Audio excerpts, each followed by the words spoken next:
Hi, my name is Scott Newman from US Markerboard, and today we're going to talk about how to resurface a whiteboard or chalkboard. Well, you have a variety of options.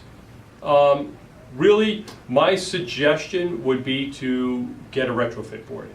It's a framed unit that's specifically custom made to fit over your existing whiteboard or chalkboard. So you come to us and tell us what the surface is, you tell us what the size is, we will make a board to fit right over it in an aluminum trim, and it looks great, works great, and that's the best way to do it. If you are looking to reskin the board, so that means you buy just the porcelain skin and go over it, my suggestion would be to get one that has contact cement. The pre-adhesive ones require a lot of work.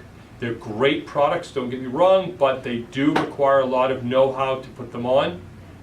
They're great to put on a wall, a little bit more difficult to put over an existing whiteboard, and buy it in smaller sections. Don't try to buy a 4x8 board and expect it's going to go on really smoothly.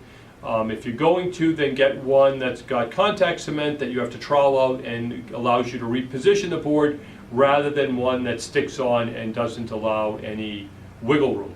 So if you have any questions about how to resurface a whiteboard, come to US Markerboard, talk to one of our customer service reps. We'll help you, walk you through the process, best product for the application, what you're looking to do, and custom sizes, small projects, doesn't matter, we'll help you out. My name is Scott Newman, this is US Markerboard, and we look forward to working with you on your resurfacing project.